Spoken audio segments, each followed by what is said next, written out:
ada 3 transportasi online. Gojek, Grab, Uber. Apakah Uber dibeli sama Grab lalu gak lama Uber itu hilang dengan tujuan disuntik mati? Kita kasih solusi. Coach Yusak, Coach Ismail. Halo Bang Dery. Ini udah pakar-pakar keuangan dan ini cocok banget. Sekarang ini ada berita yang menghebohkan juga ya. Artinya startup itu kan identik dengan dia mulai dari awal pendanaan dan lain sebagainya. Dan tapi ternyata kita lihat belum bayar gaji karyawan sejak September, Fabelio bangkrut. Coba kita lihat fundingnya dong. Total raise fundnya berapa? Coba lihat pembiayaannya. Ini teman-teman nih yang startup nih cocok banget nih. Ini video ini cocok buat lo nih ya. Episode ini lo tonton sampai akhir nih. Kenapa? Karena nih lihat deh. Total fundingnya itu $19 juta men. Wow, ngeri. Logikanya gini, kalau ada uang masuk atau investor atau mungkin venture capital gitu naruh $19 juta, harusnya kan aman ya bisnis ya. Apakah memang ternyata dia itu tidak mudah untuk bangkrut dan goyang gitu? Logikanya gue ngap-ngapan mungkin mau ada ratusan juta aja ngap-ngapan. Harusnya kan dia aman. Kok tutup? Ya, berapa sih $19 juta berapa? $19 juta. Berapa sih hitung dong? Coba dihitung. Kalkulator dong. Nah, nih, biar lo pada melek nih teman-teman ya. Kenapa nih? Coba 19 kayak nggak cukup kalkulator 19 juta, 19 aja kali 15. Kali 15. Coba. 19 aja 15. Berapa kursnya? Kali 15.000 lah. 15.000 ya. Kasih 15.000. Ya coba 15.000. Coba kita lihat. Wih, kebanyakan. Nah, coba. Set 285 miliar. Wah, soal. Lo kalau dikasih duit segitu kira-kira habis gak, Dar? Wah, saya hambur-hamburkan. Enggak. Kalau metode gue kan karena gue organik banget ya. Jadi metodenya bukan bakar duit tapi duit mana mau yang gue bakar. Gue insya Allah tahu. Insya Allah mungkin kalau dari sisi marketing ya. Kalau berhadapan dengan Anda mungkin Anda tidak mengeluarkan duitnya kan. Gue taunya ngeplan marketing minta duit dong gitu kan. Tapi memang ini kan kenapa nih penyakitnya gara-gara apa kok nggak bisa bayar karyawan tuh gara-gara apa gitu loh. Oke. Ini kita bahas dari mana dulu? Ya, keuangan dulu kali ya. Coba kita cek ya. Boleh. Oke. $19 juta itu nggak sekali narik. Kalau kita lihat itu dia 5 kali ya. Oke. Sebentar coach, ini mumpung ingat $19 juta ini sifatnya full equity. Belum tentu. Ya belum tentu. Masa ya? Ya nanti belum tentu. Jadi kita bisa lihat gini. Jadi ini adalah total funding yang dia terima dari perusahaannya berdiri, lalu dia mendapatkan seed funding ya, seri A, seri B, seri C. Setahu saya dia sampai seri C. Jadi total fundingnya pendanaannya 19 juta ya US dollar. Nah, jadi totalnya tuh. Jadi bukan duit 19 juta US dollar dikasih dalam satu waktu brek gitu, bukan begitu. Di depan langsung gitu ya. Jadi dia tuh ada 5 tahapan ya, ada 5 tahapan dari mulai seed funding ya, terus juga mungkin seri A, seri B, seri C dan segala macam. Itu ditotali itu sampai 19. Jadi intinya adalah pada saat dia seed funding, mungkin pendanaannya cuma berapa? Mungkin 1 juta atau 2 juta US dollar gitu ya. Selanjutnya dia butuh pendanaan lagi gitu ya. Dia butuh pendanaan lagi. Lalu misalkan seri A, lalu dia dapat pendanaan sekian, di total pendanaannya mendapatkan 19 juta. Nah, apakah bentuknya semuanya equity? Nah, kita nggak tahu gitu ya. Karena gini. Karena biasanya nggak semua venture capital gitu ya. Kalau dia mendapatkan pendanaan dari venture capital itu semuanya fully equity participation. Nggak semuanya, belum tentu. Karena tentunya venture capital ngeliat resiko dong. Ya dia ngeliat resiko. Karena equity participation atau equity financing itu buat si investor sebenarnya resikonya lebih tinggi. Kayak resiko apa nih? Kan mereka mindsetnya kan pengennya growth dulu. Kalau growth, kalau enggak uangnya hilang. Nah, biasanya ada kombinasi ya, ada beberapa yang dimasukkan dalam bentuk equity, ada juga yang dimasukkan dalam bentuk loan. Ya, entah itu loannya sifatnya convertible gitu ya. Jadi ini jauh lebih untuk mengurangi risiko ya dari si investornya, dari si venture capitalnya. Terus prosesnya gimana skemanya? Masa ada loan, ada equity? Nah, itu barengan. Macam-macam. Ada yang masuknya bisa bareng ya. Jadi misalkan nih, gua mau venture capital dia mau masuk misalkan 5 juta. Gitu ya, 2 juta bentuknya equity, misalkan 3 juta bentuknya convertible, or bisa jadi semuanya juga convertible. Ya misalkan ada juga yang kayak gini modelnya nih, modelnya kita masuk ya sama-sama bikin akta perusahaan. Misalkan ada satu startup belum punya perusahaan, belum punya PT misalkan ya. Yuk kita bikin PT bareng. Berapa sih modal dasar, modal di store-nya. Lalu kita store bentuknya equity sejumlah nilai untuk membuat akta itu aja. Selebihnya dimasukin duit sekian miliar misalkan dalam bentuk apa? Convertible loan. Convertible note. Ya, jadi bisa juga kayak gitu. Jadi intinya gini, nggak semua startup itu menerima duit yang begitu besar, semuanya bentuknya equity. Kenapa? Kalau semuanya bentuknya equity, maka si founder bisa jadi equity-nya habis, kan gitu ya. Karena kan habis dia kalau semuanya bentuknya adalah equity. Kegerus ya. Kegerus dong, delusi kan namanya kayak gitu ya. Dan jadi biasanya adalah oke, sekian masuk equity, sekian lagi masuknya bentuknya pinjaman gitu kan. Nah, jadi setahu saya Fabelio juga mau punya utang yang cukup besar. Ya, punya utang cukup besar gitu. Dia gagal bayar. Anda dapat dari mana nih? Oh, beritanya banyak. Bahaya nih. Belum bayar gaji karyawan itu utang. Ya, terus dia belum bayar ke kreditur itu utang. Panas nih. Fabelio ternyata utangnya banyak, guys. Iya. Kenapa dia harus dipilotkan? Pertanyaan gitu kan. Yang mempilotkan itu siapa sih? Ya, kreditur. Gitu kan, artinya dia punya utang di dalamnya. Jadi 19 juta US dollar itu ya, saya nggak tahu dalamnya apa, isinya apa. Kita harus lihat neracanya tentunya dan bentuknya apa gitu ya, dari apa namanya capital structure-nya seperti apa. Tapi dia punya utang. Gue bingung banget ya, 285 miliar. Iya. Terus juga masih ngutang. Lu KWL siapa sih? Raffi Ahmad? Waduh. Ngomongin KWL. Ya, kita orang marketing. KWL siapa sih? Kayak Fadil Jaidi? Iya. Atau siapa gitu loh maksudnya, gitu kan? Iya. Ya, jadi kok masih ngutang gitu loh. Bagaimana dengan Anda, Coach Ismail? Sudut pandang seperti ini nih. Ini gini, kalau ngomongin startup emang seru banget ya. Ketika mereka membutuhkan dana segitu besar, biasanya mereka punya target kalkulasi tertentu untuk menguasai market tertentu. Startup itu datang dengan ambisi bahwa mereka datang dengan pola yang baru. Oke. Ya, punya kecenderungan mereka mau melawan status quo dalam tanda kutip. Apapun itu status quo-nya. Brandnya, bisnis modelnya, behaviornya, apapun itu. Nah, untuk nge-crack behavior atau bisnis model yang baru, namanya sesuatu yang baru, resikonya tinggi. Oke. Nah, untuk nge-crack itu mereka butuh investasi yang nggak nanggung. Kalau lu tumbuhnya nanggung, ya kan, balik lagi investor lu yang tadi ngasih apapun itu bentuknya ya, Coach. Betul. Ya, apapun itu bentuknya, nggak ada, men. Gue punya salah satu cerita lucu ya, lucu dan menarik ya. Teman gue punya startup founder cukup terkenal gitu ya.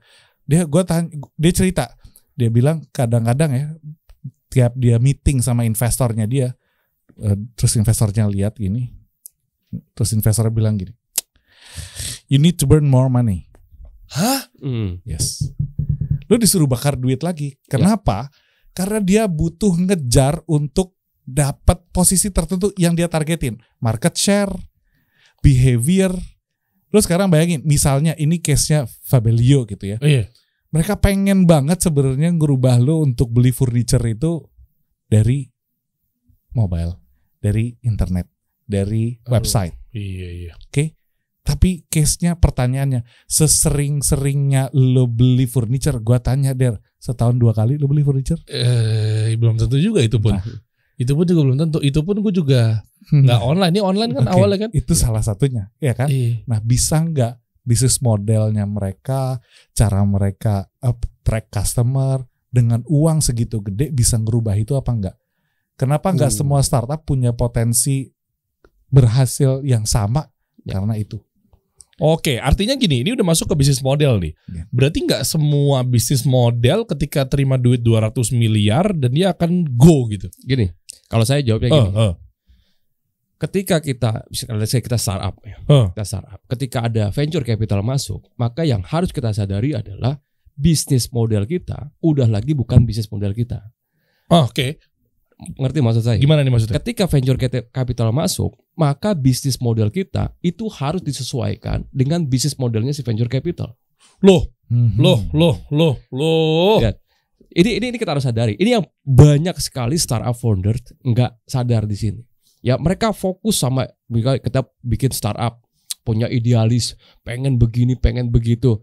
Udah nggak ada lagi ketika masuk venture capital. Kenapa? Karena venture capital punya kebutuhan, dia punya ekspektasi, dia pengen bisa dapat exit dengan 3 kali sampai 5 kali lipat. Itu fokusnya dia.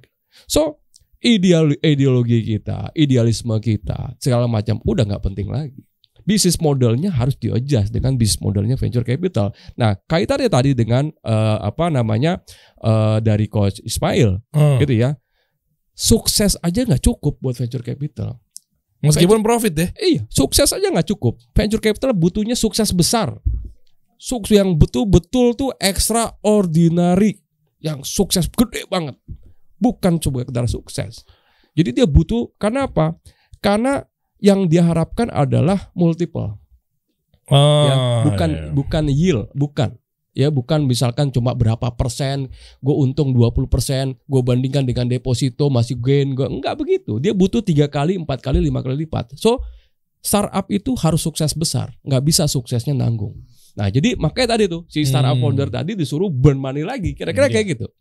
Nah, sebaliknya saya punya teman, dia CEO-nya venture capital. Oh, oke. Ya, ini menarik. Dia CEO-nya venture capital. Saya kenal dekat gitu kan.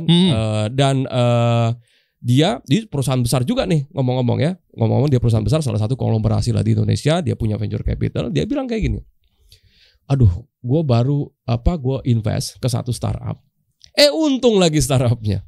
Lah dia kesel untung. Ya. Terlalu cepet untung juga nggak mau. Bagus ya kan. Nah, itu kasih solusi yang pengen ini. Kita ngincarnya bootstrapping, ngincarnya untung. Iya, dia untung. Lah, sebenarnya kok untung sih? Padahal kan simpelnya ya, kalau kita invest ke satu perusahaan yang kita invest itu untung, kan harusnya kita happy kan sebagai investor kan. Ini investor nggak suka. Kenapa? Karena dia kurang dalam burn money-nya. Sehingga dia perusahaannya bisa dikatakan sukses, tapi bukan sukses seperti itu yang venture capital inginkan. Iya, memang kalau orientasinya profit ya growth-nya pelan sih, landai. Nggak yang tiba-tiba langsung goto, kan gitu yang diperlukan kan. Itu gara-gara gini sih. Jadi di tech startup itu ada jargon atau yang banyak sering orang ngomongin tuh the winner takes all. Mereka tuh maunya suksesnya tuh di level itu. Lo menang banget, men. Kenapa? Karena di beberapa produk teknologi kita lihat bahwa nggak ada nomor 2-nya, men. Gue tanya search engine selain Google, lalu pakai apa? Ya, harus bilang. Kalau nggak jadi Yahoo. Jadi itu selalu mimpinya mereka. Winner takes all. Itu yang mereka pengen, atau market share-nya mereka harus dominan. Karena ketika market share-nya mereka dominan luar biasa, capital gain yang mereka dapat itu gede banget. Dan lo mesti ingat, di venture capital dari 2 yang berhasil, 2 dari 10 yang berhasil, atau 1 dari 10 yang berhasil bisa nutupin bisa nutupin semua kerugian lo. Oh, yang benar lo. Serius. Emang iya? Yes. Oke, ya kalau gitu dia jalan sendiri aja. Kenapa harus pakai kami ini selaku eksekutor atau CEO dan lain sebagainya? Kan dia bilang katanya kalau kita bikin bisnis, ya lu harus ikutin mau gue kan. Tadi kan berbisnis buat dia. Oh iya. Jadi jalan sendiri aja. Ya, dia butuh kendaraan dong. Ya, dia butuh kendaraan. Dia butuh startup yang punya story yang bagus, gitu ya. Punya story yang bagus, lalu dia invest. Nah, kan seperti itu kan. Jadi gamenya saya nggak mengatakan venture capital ini buruk atau enggak lah. Dia bagian dari ekosistem untuk pengembangan startup juga UKM misalkan ya. Tapi yang ini perlu kita edukasi adalah startup juga harus tahu siapa mereka ini. Itu yang paling penting gitu kan. Lalu apa ekspektasinya mereka? Bayangkan ya, ada orang invest ke bisnis kita tanpa kita tahu ekspektasi orang itu, kan lucu. Lucu kan. Dan ini jadi problem. Sehingga apa? Nggak matching gitu. Gue maunya gini ya. Oh enggak. Gue belajar di berbagai workshop misalkan ya. Gue harus profit misalkan. Tapi investor mengatakan gue nggak butuh profit sekarang.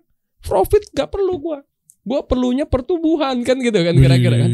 Gue perlu pertumbuhan. So profit is nice to have ya. Yang must have-nya apa sih? Growth. Tapi juga bukan cuma growth yang stable growth. Kalau kita ngomongin growth itu kan ada beberapa ya. Ada stable growth, pertumbuhan yang ya 10, 20, 30%. Ada yang namanya exponential growth. 2 kali lipat pertumbuhan. Or kalau saya bilang yang namanya rapid growth or extraordinary growth.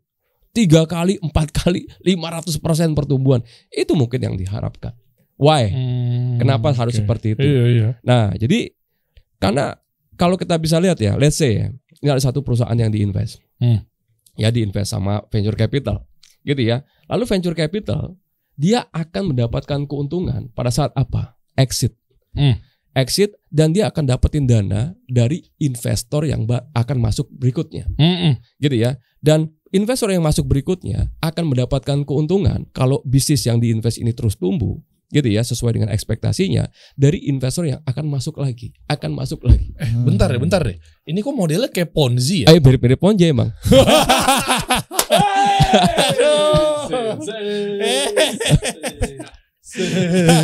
Gue jadi breakdance deh tuh. Iya bener kan?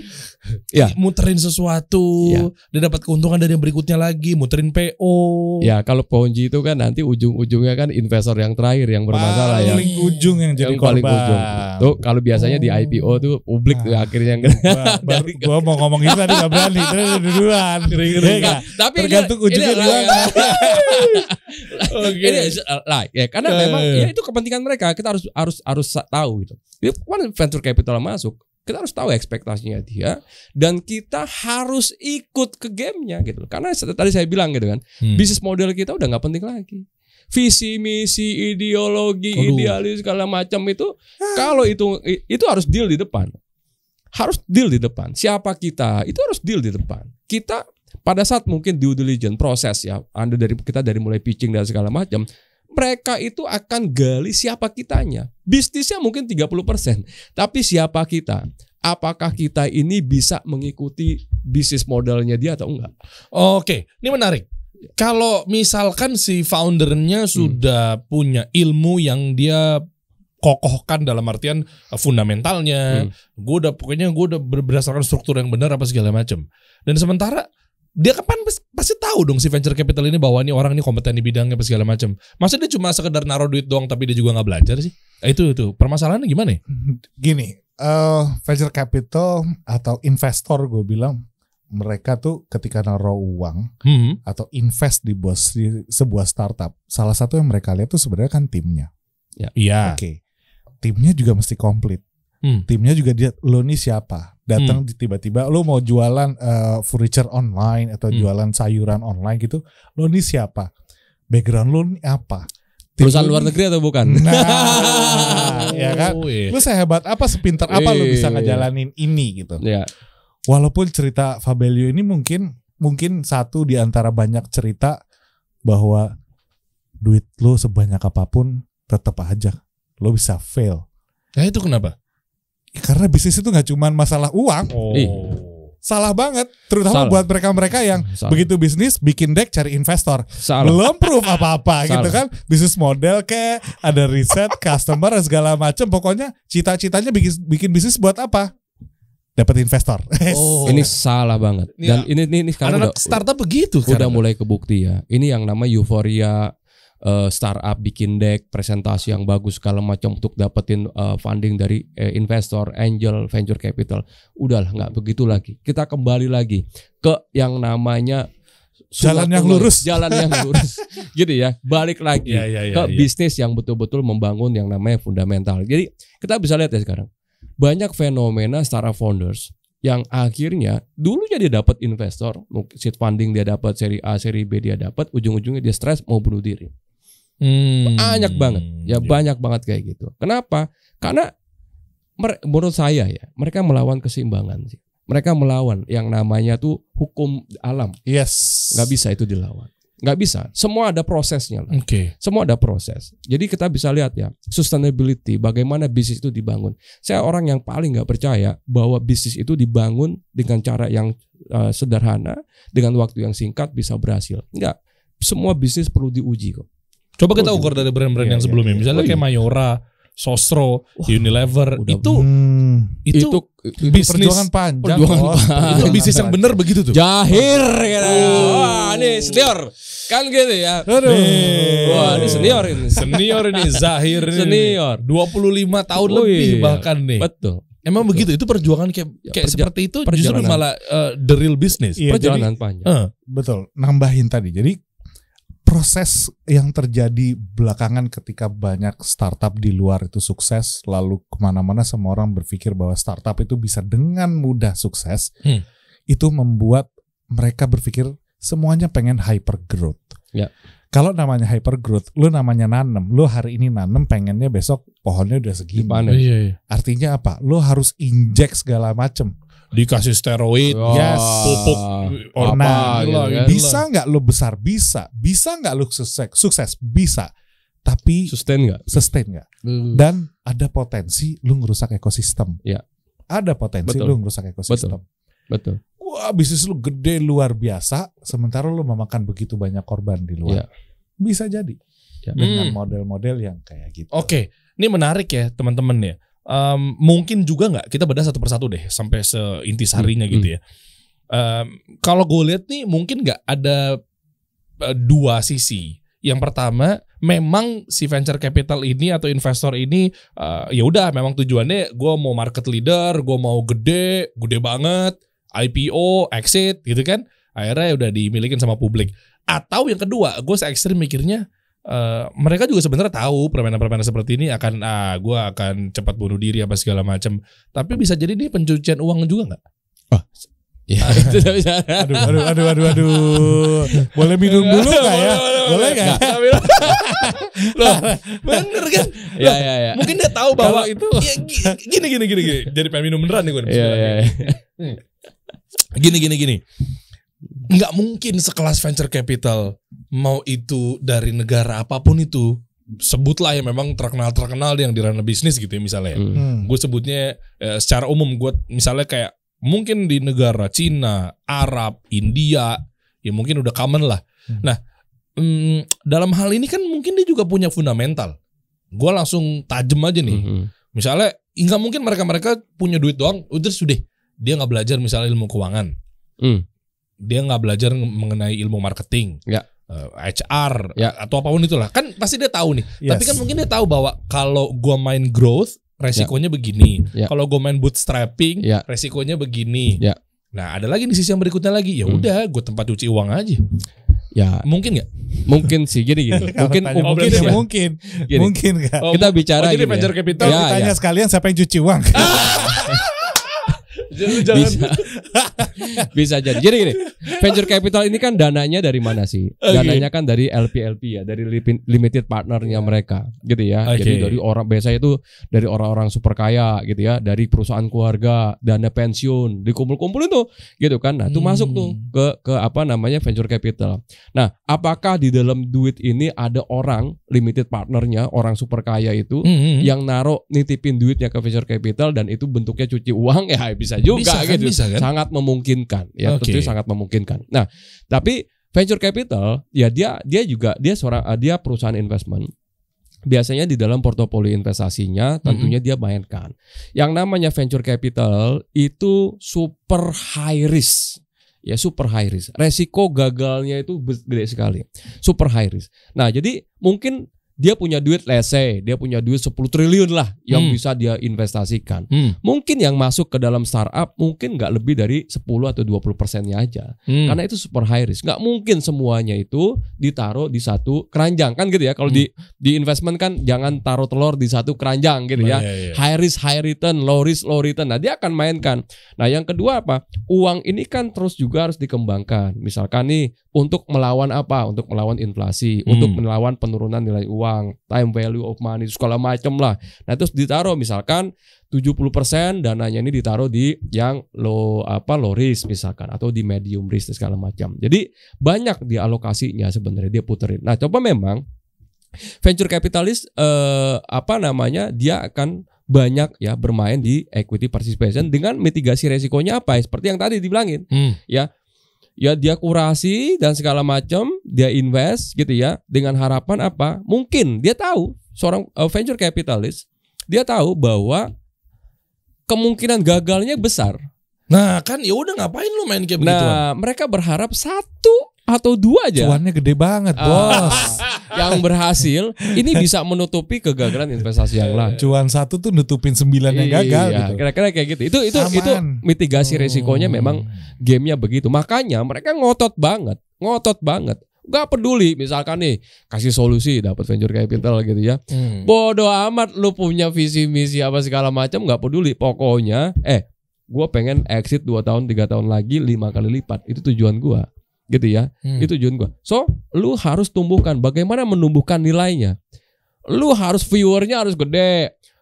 Usernya harus lebih banyak. Iyalah. Pokoknya marketing kita arahin ke sana semua. Bakar lagi. Begitu gede, mereka exit. Mereka udah untung. Investasi 10 miliar dia balik dapetin misalkan 30 sampai 50 miliar dalam waktu itu gede banget. Untungnya dari mana? Dari capital gain. Makanya tadi kan saya bilang kan. Untungnya dari siapa? Siapa yang membayar keuntungannya? New entrants, ya. Investor yang baru. Ketika ada funding lagi. Seri A, seri B, seri C, terus lagi IPO. Okay. Berarti venture capital is Ponzi. No, exactly, gitu kan. Tapi mirip-mirip lah kalau kau bilang gitu ya. Bang Dery ini ekstrim sekali. Gue sampai speechless gitu. Mirip lah gitu. Ya di situnya agak mirip. Ya di situnya memang agak mirip. Skema Ponzi itu macam-macam ya. Ada yang mirip-mirip dengan venture capital, ada yang berkedok dengan sedekah. Ya. Jadi kan gini ya. Macam-macam gitu loh. Gitu. Kita ini ada fenomena ya. Dulu yang namanya perusahaan IPO itu keren banget kan. Kalau ada perusahaan IPO itu perusahaan ini trusted, fundamentalnya kuat, cuan, wah keren. Sekarang orang nggak berpikir begitu. Kenapa? IPO salah satu fungsinya adalah pembuangan terakhir kan kayak gitu kan. Gue lebih kejam ya. Kejam sekali. Sebentar.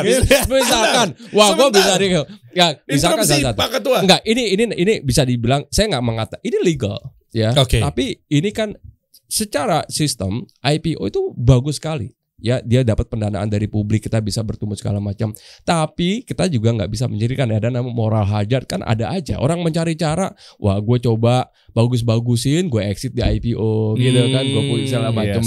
Tapi keuntungan dari IPO itu bener nggak dari profitnya? Atau saya nggak mengatakan ini disclaimer ya, bahwa IPO itu adalah pembuangan terakhir, nggak begitu. Tentunya banyak sekali manfaatnya. Ya manfaatnya banyak tentunya teman-teman. Tapi memang ada aja orang yang memanfaatkan instrumen itu.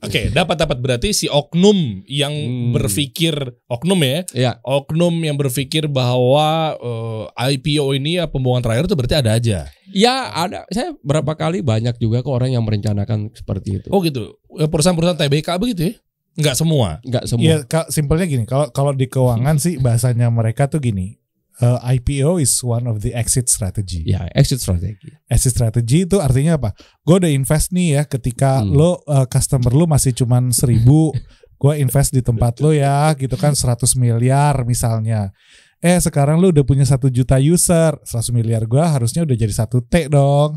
Siapa yang mau bayarin 1 T-nya? Pertanyaannya kan itu. Investor berikutnya itu siapa? Bisa jadi another venture capital, atau bisa jadi company, atau publik. Iya kan gitu. Dan enak itu diperbolehkan. Itu diperbolehkan. Legal. Lu sekarang kalau lu lihat startup itu IPO kondisinya rugi dan rugi triliun. Coba kita lihat berapa sih sekarang Goto. Ya coba deh. Kenapa coach? Coba kita lihat loh. Tadi katanya ngajakin IPO banyak yang coba. Kita coba lihat ya. Iya, kita lihat. Startup yang udah IPO, kira kondisinya kita lihat profitability-nya. Berapa bukan gini nyarinya. Ini apa namanya? Prospektus Goto lah misalnya. Gitu. Lihat prospektus Goto gitu untuk lihat laporan keuangan atau laporan keuangannya Goto. Iya, laporan keuangan Goto kan kelihatan karena udah milik publik kan. Di Yahoo Finance coba. Coba. Oh, jadi meskipun dia rugi bisa IPO ya? Boleh.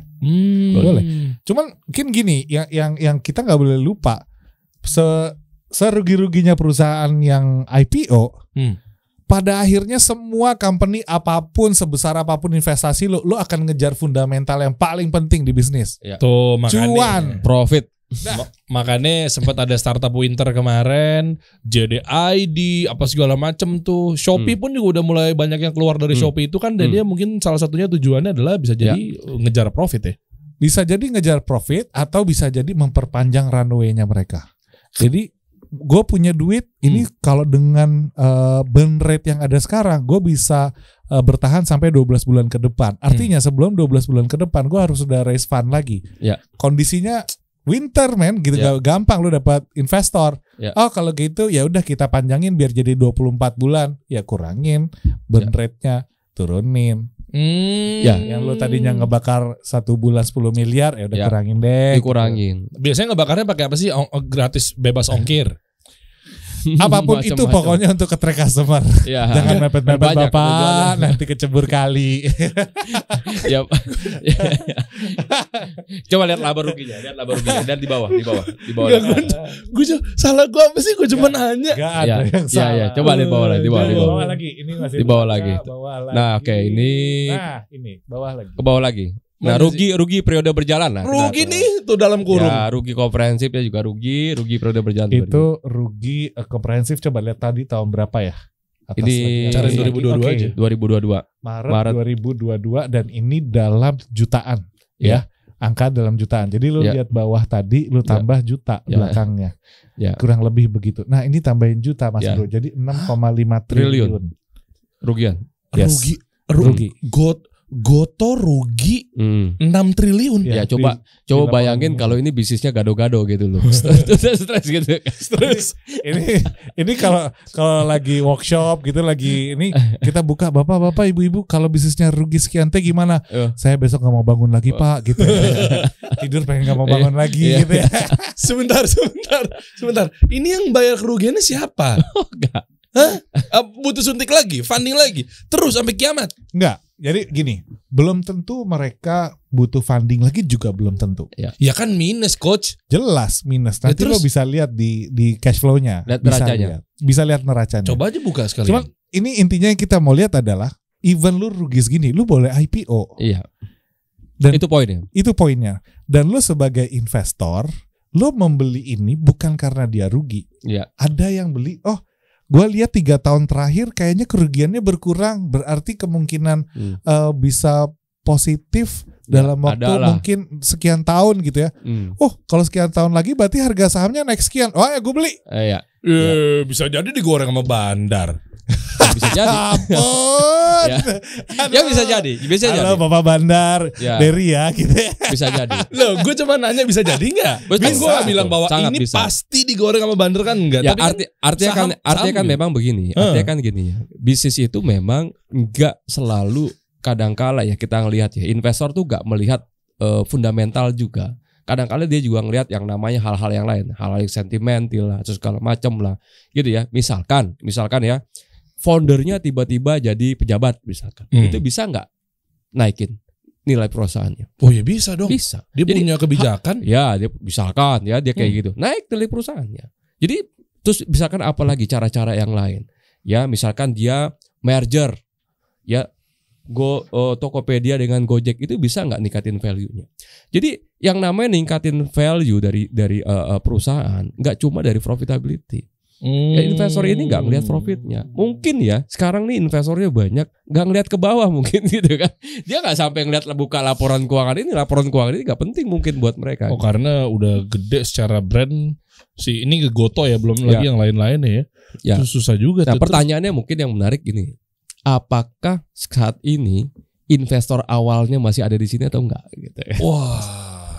Kan gitu ya, kita harus cari kan. Kita harus cek di software accounting Zahir. Siapa tahu kalau Zahir ERP kan mungkin udah skala enterprise kan udah detail banget tuh secara perusahaan tuh. Iya kan, makanya teman-teman nih, buat lo yang revenue-nya 30 miliar, 20 miliar, coba cek lagi deh. Jangan-jangan ada yang keselimpat di situ, lo pakai Zahir deh. Masuk. Iya kan? Tapi memang pertanyaan tadi menarik dari Coach Yuzak. Sebenarnya investor pertamanya masih ada nggak? Bisa jadi udah nggak ada. Pertamanya siapa sih? Saya bisa enggak. Dia bareng sama siapa sih? Venture siapa sih? Saya kurang tahu.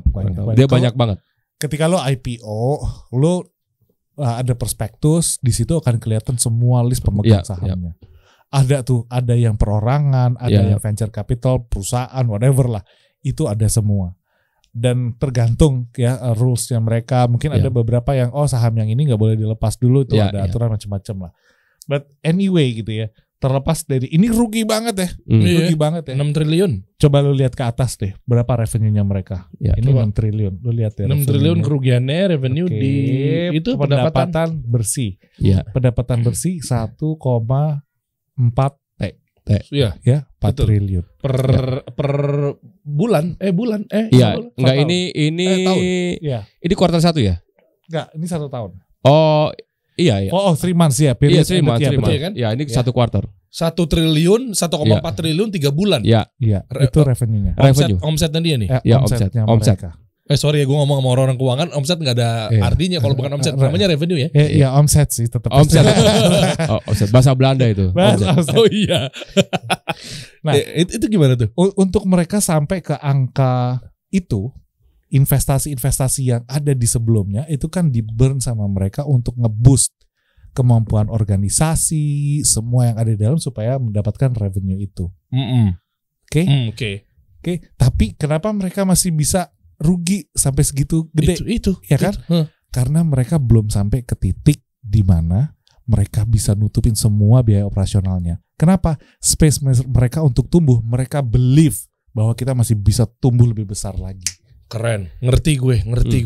Jadi kalau dia turunin atau efisiensi misalnya, biasanya kan dari 4 lini ya kalau perusahaan ya, harga bahan baku naik masalah, daya beli turun masalah, efisiensi masalah, arus kas masalah. Nah artinya kalau kita ngomongin dari sumber daya manusia deh, itu nggak semudah ya udah go cut aja 50%. Itu akan ganggu growth-nya dia ya. Ganggu growth-nya, kecepatannya, ganggu revenue-nya, ganggu banyak hal. Itu masih begini mulu sampai bumi ini pecah gitu ya. Iya, salah satunya gimana profitnya coach? Salah satunya adalah karena dia punya kompetitor. Itu problem. Bisnis ya, kalau dia punya kompetitor, maka dia nggak boleh kalah dong. Dia harus tetap menjadi market leaders. Kan gitu ya, harus menjadi market leader. Nah, salah satunya menjadi market leader adalah gain more market share. Jadi dapetin market share lebih besar. Nah, untuk kalau kita melakukan efisiensi, misalkan kita hilangin nih burning money-nya, kita kurangin, ternyata kompetitor ngeluarin 2 kali lipat uang yang di burn-nya. Tahu-tahu dia kasih diskon, tahu-tahu dia ini gratis ongkir segala macam, habis ini. Semua market pindah. Sekarang kita lihat behavior-nya ya, behavior ke konsumen. Kalau kita di online aja, apa sih yang dicari? Salah satunya adalah diskon. Betul kan? Nah, diskon itu kan diberikan sama siapa sih? Subsidi. Ya, sama si platformnya. Si platform dikasih segala macam dengan burning money lah kira-kira. Jadi udah belum penting. Jadi memang kalau mereka dari salah satu dari mereka mengejar profitability, sepertinya mereka akan kehilangan market share. Jadi ini lebih mengerikan. Nah, lalu apa yang menarik buat si investor? Profitability kah? Or pertumbuhan? Valuasi. Ternyata investor menginginkan pertumbuhan. Maka perusahaan ini akan terus menjaga pertumbuhan. Nah, untuk tumbuh, kasih solusi mau tumbuh gimana sih caranya? Iya. Kan kira-kira gitu ya. Iya, nambah uang, sumber daya manusia. Ya kayak gitu. Oke. Gitu. Nah, berarti kalau ini menarik. Kalau gangguannya datang pada kompetitor, artinya kalau kita lihat nih, pertanyaan nih, bukan statement nih, pertanyaan nih. Ada 3 transportasi online. Gojek, Grab, Uber. Apakah Uber dibeli sama Grab lalu nggak lama Uber itu hilang dengan tujuan disuntik mati? Saya nanya. Setahu gua enggak. Ya. Jadi kan gosipnya begitu. Yang gua tahu yang gua ngerti adalah gini. Mereka membangun dominasi market share-nya mereka itu lewat Grab. Ya. Jadi bukan untuk mati, enggak. Tapi mereka tahu bahwa mereka lihat kompetisi, lihat market, 2 player aja cukup misalnya gitu. Gue pakai kendaraan ini untuk achieve lagi-lagi balik supaya valuasi gue naik. Gitu kan gue bisa, misalnya gue beroperasi di India gitu ya. Terus gue mau IPO nih di India. Terus gue bilang, gue punya 1 juta user di India dan gue punya 1 juta user di Southeast Asia. Dari mana? Dari anak perusahaan gue atau di subsidiary gue atau investment gue di sana. Itu bisa aja. Oh, ngerti gue. Jadi kan gosipnya kan dulu katanya begitu. Gosipnya nih, bapak-bapak Grab yang terhormat nih ya.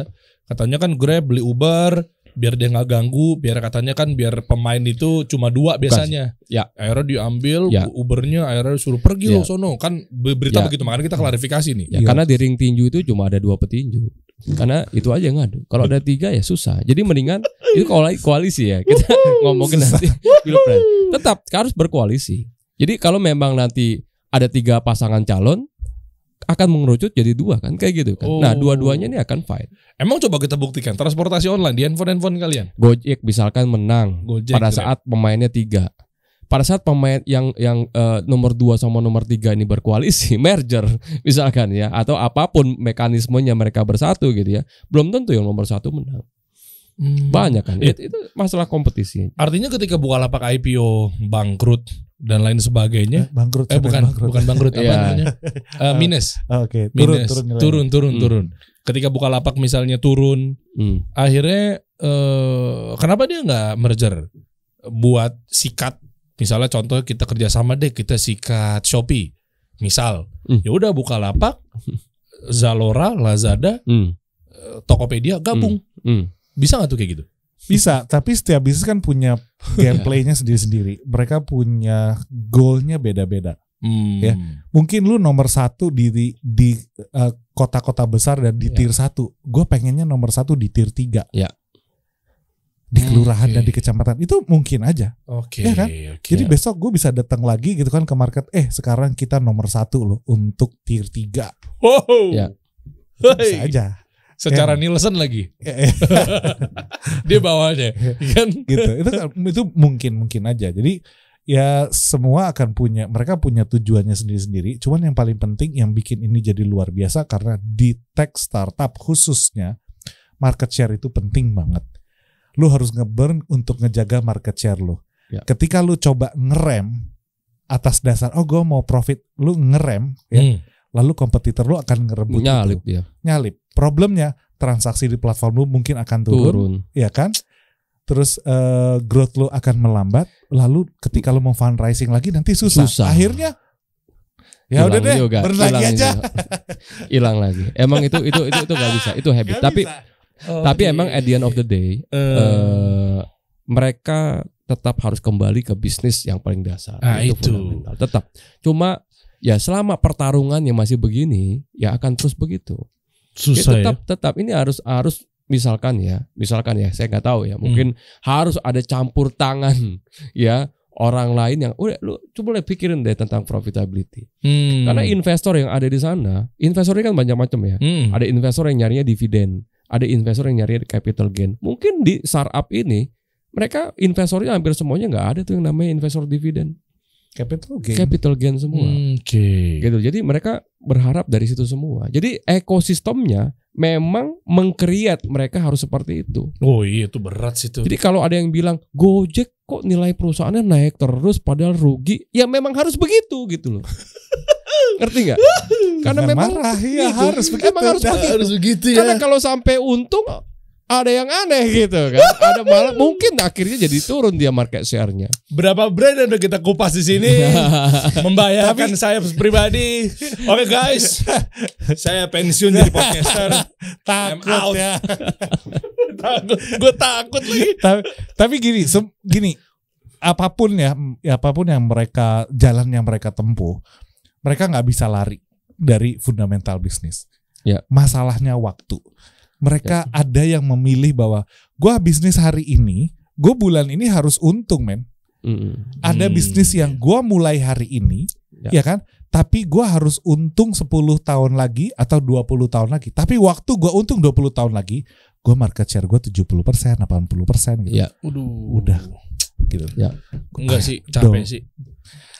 Capek ya kalau duitnya pas-pasan mungkin itu.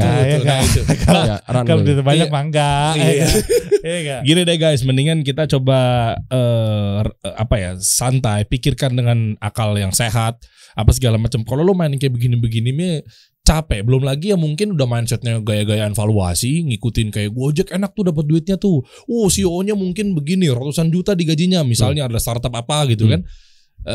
iya udah mindsetnya evaluasi, terus investor belum ada yang dapat.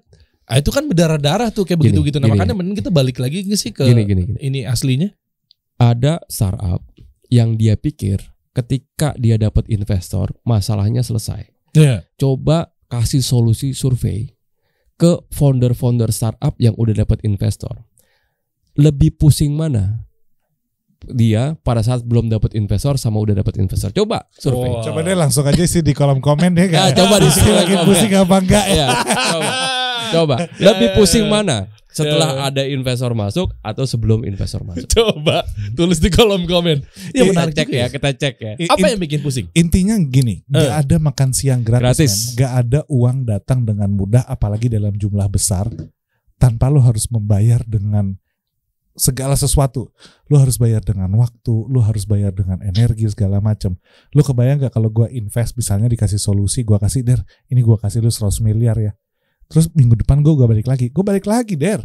Aduh. Der, ini gimana Der gitu kan. Besok malam gue Der, perkembangan kemarin 2 hari ini gimana Der? Report Strateginya. Der, enggak sih. Duitnya udah dipakai buat apaan aja Der? Ini Capek. Mana reportnya, mana growth-nya, ini mana. Ya, ini betul. Ini kalau saya selalu gini. Ada yang mau pilih dengan jalan tumbuh dengan cepat dan dia siap membayar apapun itu. Ada yang mungkin tidak memilih jalan itu dengan cara yang lain dan dia juga harus membayar. Misalnya apa? Lo akan siap membayar semua waktu lo, hidup lo, kebahagiaan lo, ketentraman lo dengan pertumbuhan bisnis lo yang makin cepat. Dengan uang yang mungkin lebih banyak. Mungkin lo terima gaji dan segala macam gitu kan. Tapi lo juga stres. Tapi yang di sini lo bayar dengan apa? Lu mungkin tentram, lu mungkin bahagia, lu mungkin enak gitu ya. Tapi lu bayar dengan apa? Market share lu kecil, profit sih tapi nggak banyak, gitu kan. Tumbuh tapi nggak yang luar biasa banget. Jadi balik lagi kalau gue selalu ditanya, Mas mana yang lebih baik? Apakah gue ambil investor atau gue tumbuh organik? Gue selalu jawab dengan lu tanya kenapa lu mulai bisnis. Balik lagi ke tujuan pribadi. Iya sih, ada DNA di situ. Bisa jadi DNA lo udah berubah tuh, nyawa dari sebuah brandnya udah keganti lah, apa segala macam. Udah guys, kalau begitu mendingan udahlah, itu pusing. Banyak startup juga ternyata startup founder di luar negeri banyak yang meninggal bunuh diri kan. Segala macam. Padahal duitnya banyak ya. Duitnya banyak. Dia udah nggak ada tuh duitnya sebenarnya. Coba dia angka di neracanya tapi dia udah nggak ada lagi. Nah prinsipnya gini ya, mungkin ini juga klarifikasi. Saya nggak mengatakan bahwa venture capital, private equity, IPO itu hal yang nggak bagus-bagus. Tapi kita harus tahu kapan kita butuh investor, kapan kita butuhnya. Kadang gini ya, saya beberapa kali membantu perusahaan yang dia katanya mau ketemu investor. Lalu dia butuh bantuan saya untuk merapikan, menganalisa, menghitung valuasi perusahaan segala macam untuk persiapan ketemu investor. Lalu begitu saya bantu, saya tanya, untuk apa? Kenapa harus ketemu investor? Berapa dana yang dibutuhkan? Untuk apa? Mostly mereka nggak bisa jawab ya secara spesifik. Lalu begitu saya analisa dari jawabannya, ternyata dia nggak butuh investor. Ternyata dia bisa hidup gitu ya untuk memenuhi apa yang diharapkan. Contoh, gua butuh duit buat ini. Kebutuhannya misalkan sekian miliar. Oke. Lalu untuk itu gue mau cari investor. Gitu kan. Ini kan lucu ya. Jadi kita harus lihat dulu dong. Bikin dulu proyeksinya. Ya bikin proyeksi keuangannya. Bisnis plan-nya apa sih? Lalu proyeksi keuangannya gimana? Lihat di cash flow projection-nya. Gitu ya. Lalu masih minus nih cash flow projection kita. Kalau cash flow kita minus, ya proyeksi cash flow kita minus, kan gak harus langsung investor. Enggak begitu. Perbaiki dulu. Karena yang namanya cash flow negatif itu belum tentu solusinya adalah investor atau belum tentu solusinya adalah hutang. Oh, bukan langsung tinggal diinjek lagi biar lu bisa bukan lebih. Gitu. Pertama nih, ada yang namanya cash flow dari operasional, gitu ya. Wah, di Coach Ismail udah paham lah kalau cash flow dari operasional. Kita lihat yang negatif itu di mana. Kalau negatifnya karena operasional ini kan urusannya cuma 2.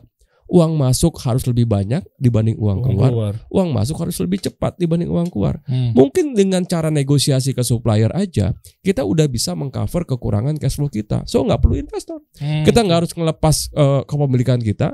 Kita juga nggak harus membebani perusahaan dengan interest, dengan beban cost of debt yang akhirnya jadi nambahin mengurangi profitability. Artinya sebenarnya banyak. Ya bahkan saya bilang, loh ini nggak perlu investor, bahkan nggak perlu pendanaan dari orang lain. Lu bisa jalan hanya untuk memenuhi. Karena gini ya, kita harus paham.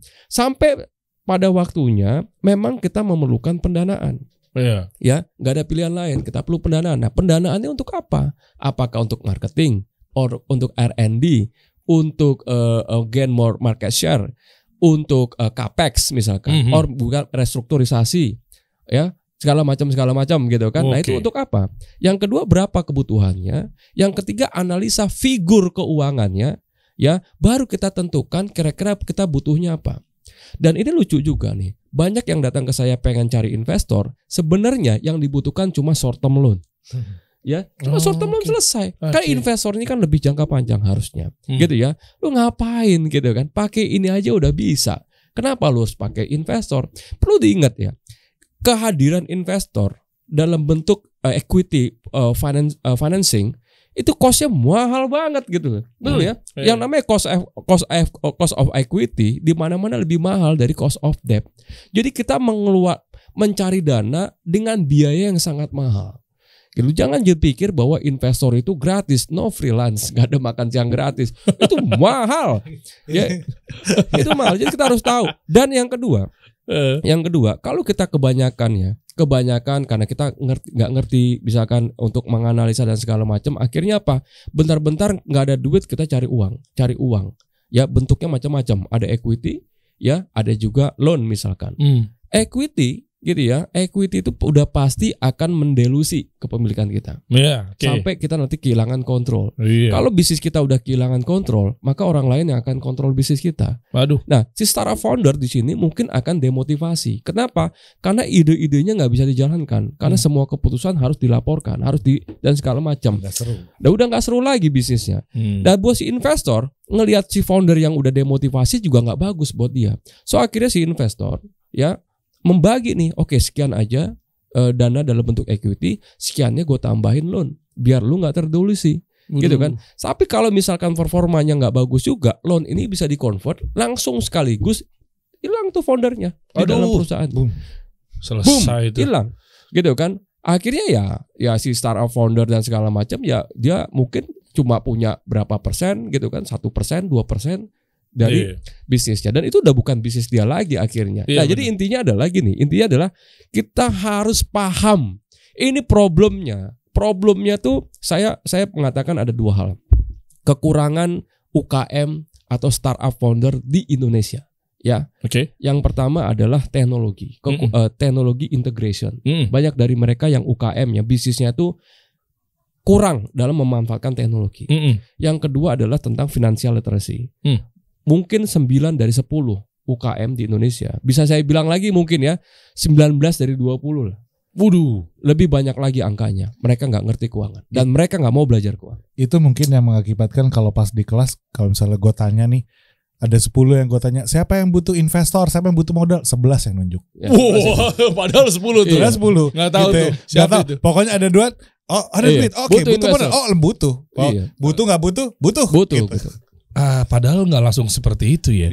Padahal itu ada biayanya. Ada biaya. Kalau nggak butuh duit, ngapain sih kita harus ngundang orang lain? Nah, ini kuncinya sih sebenarnya gini. Artinya dari fenomenal seperti ini, mereka tuh pengen tumbuh, mereka pengen bisnisnya sukses. Cuma mereka nggak punya pendamping, nggak ada yang bantu dia. Nah, kuncinya kan itu. Coba dia ada yang benar-benar bantu, dampingin, diaturin financial projection selama 5 tahun ke depan. Selama 5 tahun tuh ada apa aja sih strategi-strategi kampanye apa aja, gimana cara ngatur pegawainya, gimana cara untuk campaign marketingnya, gimana cara operation sebuah bisnis. Kalau dia butuh para UMKM sekarang kita ini, itu penting. Soalnya mindset dia tuh tahunya ngelihat oke, startup ini sukses gara-gara diinjak, ya udah gue bikin proposal biar dapat. Tahunya pas begitu dapat stres di luar negeri banyak yang bunuh diri. Nah ternyata coba kalau diatur dari awal secara fundamentalnya harus benar, itu sih kendalanya mungkin. Iya nggak? Bisa jadi. Nah, Bisa jadi. Pemain bola aja butuh pelatih. Iya. Tinju aja butuh pelatih. Iya. Bos. padahal dia Ronaldo jago nggak? Jago. Iya. Kenapa masih butuh pelatih? Iya. Padahal Ronaldo lebih jago dari pelatih. Iya. Tetap butuh orang lain. Oke. Ya tetap butuh orang lain. Gue selalu bilang gini, sehebat-hebatnya lo jadi pengusaha, lo mau pinter banget, lo sekolah di luar negeri, lo apapun lah lo hebat, lo selalu punya yang namanya blank spot. Ada area lo nggak bisa lihat. Ya, betul. Sehebat-hebatnya lo nggak bisa lihat nih yang ada di belakang ini apa. Ini area blank spot. Yeah. Area blank spot ini harus lo cover dalam bisnis. Gimana caranya?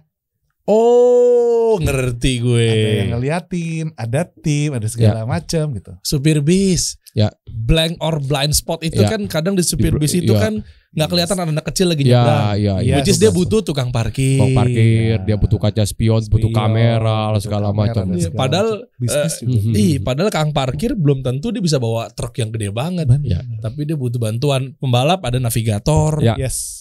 Belum tentu navigator lebih hebat. Ya. Ya udah kita kumpul aja bareng-bareng gimana tuh? Wah, itu seru tuh. Di akhir tahun Seru. apalagi cocok nih biasanya kan untuk Wah, persiapan 2023 yang katanya serem banget sama resesi gitu ya. Terus buat mereka-mereka yang berpikir bahwa bisnis cuma bisa sukses cuma gara-gara modal doang. Aduh, Aduh, salah. salah. Ini duitnya udah banyak banget nih tadi ya. Ya. Cuma seru nih kalau memang kita gabung dalam arti ada satu kayak pendampingan ya bisa dibilang ya. Kalau misalkan di situ Bang Dery turun gunung, Masya Allah membantu UKM, Masya gitu ya, membuat strategi marketingnya. Masya Allah. Waduh, saya pikir dahsyat itu kalau. Jangan gue sendiri dong. Emang bisnis gara-gara marketing bisa tumbuh. Iya. Iya nggak? Bisnis itu harus holistik. Ya, Semua harus ke cover. 360. 360. Cocok sama nama yang ini nih. Ya, Tuh. Apa ini? Oke. 360 Business Blueprint. Ah. 12-15 Desember 2022, Masya Allah. Ya, benar. Jadi teman-teman gini ya, ini kabar gembira teman-teman dan ini pastikan teman-teman ikutan. Kenapa? Karena mumpung udah akhir tahun, persiapan buat tahun depan. Yang dimana kalau ngomongin bisnis berarti harus helikopter view plus segala arah. Ya. 360 derajat. Ya. Nah itu yang dinamakan dengan 360 Business Blueprint. Harus jelas tuh gimana cara nyusun blueprintnya. Nah tapi kan harus berbagai macam sisi, nggak cuma sekedar marketing doang, nggak cuma sekedar HR doang. Ya. Nah ini sangat benar-benar yang ditunggu-tunggu di akhir tahun ini bisa dibilang komplit. Ya. Betul-betul 360 derajat teman-teman. Jadi sangat disarankan coba deh kita bedah bareng-bareng. Jadi ada satu pendampingan yang siap membantu teman-teman UMKM di seluruh Indonesia. Ya. Kita siap gandeng teman-teman semua untuk menuju yang lebih baik di tahun 2023 bahkan seterusnya. Ya. Ini berapa hari, Dar? Ini kita hitung aja tuh. Coba ya kita hitung Coba bareng-bareng ya. Kita tunggu tanggalnya. 12, 13, 14, 15 Desember 2022 artinya 4 hari full. Untuk Siapa aja tuh yang akan jadi Oh, narasumbernya? ada Coach Yusak, Coach Ismail, Coach Rene. Ya. Insya Allah juga ada Dr. Indrawan Nugroho. Ya. Semuanya coach gue apa nih? Wah, Bang Dery jago. ada Dery juga. Iya, luar biasa. Iya. Pokoknya rame-rame lah. Ya mungkin saya salah satunya bukan coach kali ya, tapi saya bisa share juga teman-teman terkait dari gimana caranya social media, konten, marketing, branding, media, macam-macam lah. Ya. Kita gabung aja di sini. Tapi kalau bisa tempatnya yang asik, yang nyaman. Betul. Yang enak. Hotel-hotel coba kita cek deh. Novotel gimana Novotel? Golf Ya, resort. lumayan ini. Ini golf resort. Oke nih. Setuju teman-teman ya. Bayangin 4 hari bawa keluarga, kita di sini kayak semacam camp lah ya. Ya, bisa juga dibilang kayak gitulah. Iya kan? Atau mungkin kita di situ betul-betul dari A sampai Z didampingin membuat bisnis blueprint. Oh itu. Jadi membuat bisnis blueprint. Jadi mungkin ini salah satunya ya. Salah satunya kenapa banyak UKM startup yang gagal karena mereka berpikirnya short term. Bisnis ini adalah sebuah perjalanan kalau menurut saya, bukan perjalanan yang panjang. Makanya saya suka maraton. Kenapa? Karena itu cocok sekali. Saya ngerasa bisnis ini adalah long run, ya lari yang panjang. Nah, perlu endurance. Kadang perlu speed dan segala macam. So kita nggak bisa ngelihat bisnis itu hanya bulan ini, bulan depan. Bisnis itu harus ngelihat jangka panjangnya bagaimana. So kita harus tahu 5 tahun dari sekarang bisnis yang kita jalankan sekarang tuh mau jadi seperti apa? Berapa revenue-nya? Berapa profitability-nya? Lalu pengen sebesar apa? Ekspansinya kayak gimana? Lalu untuk bisa mensupport pertumbuhan ini, kita perlu infrastruktur. Bagaimana manpower-nya? Bagaimana operation-nya? Supply chain-nya? lalu distribution channelnya mau kemana aja. Lanjut, misalkan marketingnya gimana? Tanpa marketing susah juga. Strateginya seperti apa? Kita juga harus melihat makronya kayak gimana, gitu ya. Jadi kita punya strategi tapi makronya nggak mendukung juga susah juga. Lalu inovasi teknologi. Saya pikir kalau tadi tuh ada Dr. Indrawan, dia bisa cerita tentang inovasi, gitu ya. Ada juga Coach Ismail, bisnis strategi, makroekonomi, gitu ya. Ada Coach Rene itu jagonya di HR, bagaimana kita membangun culture dan segala macam. Lalu ada juga Mas Andik Duana ini itu jagonya di supply di road to market. Ya, jagonya di road to market, channel distribution, bagaimana produk kita betul-betul nyampe ke rumah konsumen kita. Itu jagonya. Gitu ya. Lalu ada lagi siapa? Bang Dery. Ada market. Ini kalau materi ini dijadiin satu di dalam sebuah event gitu ya, 4 hari ya, 360 Business Blueprint. Saya pikir outputnya bakal sangat luar biasa. Itu dia tuh.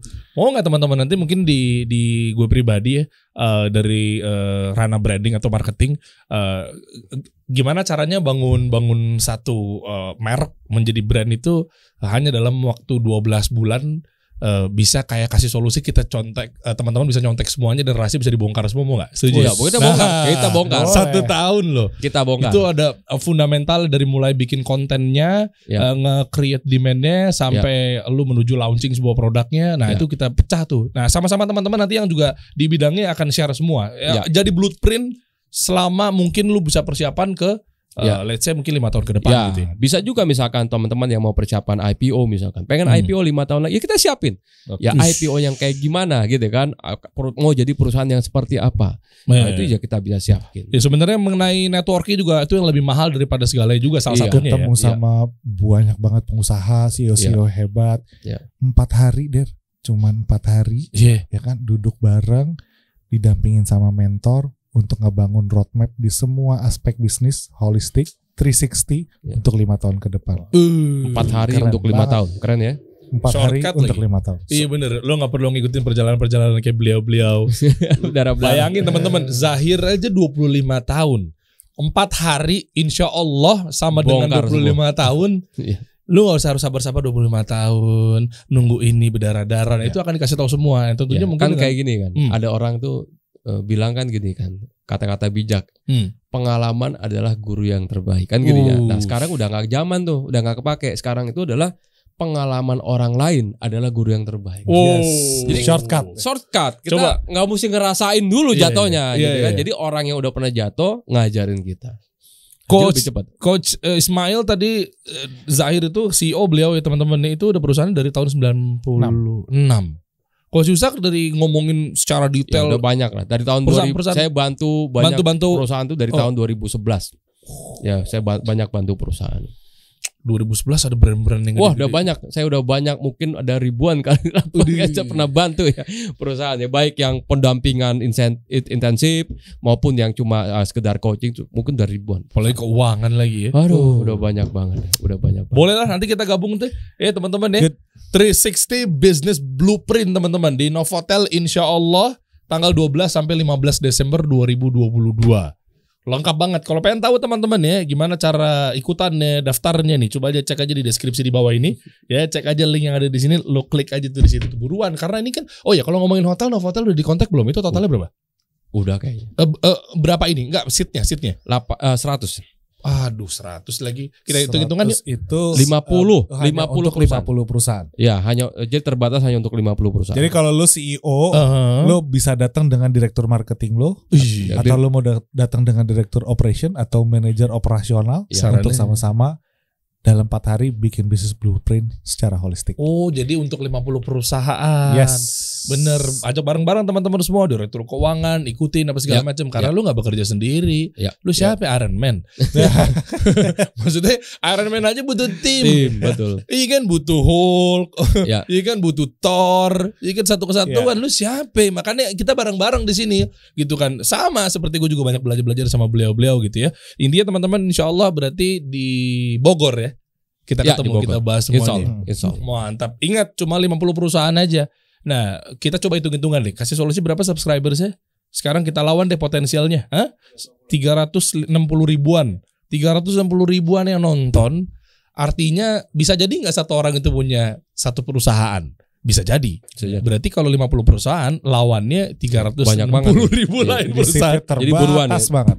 Seatnya terbatas teman-teman karena memang ya hotel kita ngikutin seatnya, peraturannya, ruangannya nggak bisa lu belajar berdiri samping-sampingan gitu mau naik busway lo.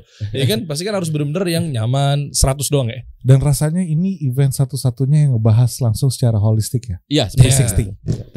360. Iya. The first in Indonesia. Oh, mantap teman-teman. Sampai bertemu insya Allah teman-teman di 360. Ya tujuan kita sih satu ya. Bagaimana membantu UKM bisnisnya bisa profitable and sustainable. Gitu ya. Dengan fundamental yang kuat gitu ya. Sehingga pada saat nanti dia mau ekspansi, dia mau ketemu investor, betul-betul kita menawarkan bisnis yang punya masa depan. Karena gini, kalau bisnis kita bagus, nggak usah nyari investor yang nyariin kita kan gitu ya. Kalau bisnis kita bagus, tapi kalau bisnis kita jelek, ya akhirnya kita kemana-mana tuh kerjaannya bikin proposal terus gitu kan untuk dapetin investor. So di sini ya kita akan bikin betul-betul bisnis yang bagus, profitable, sustainable. Itu yang menarik. Cek deskripsi teman-teman ya. Insya Allah kita ketemu di 360 Business Blueprint. Kita kasih solusi.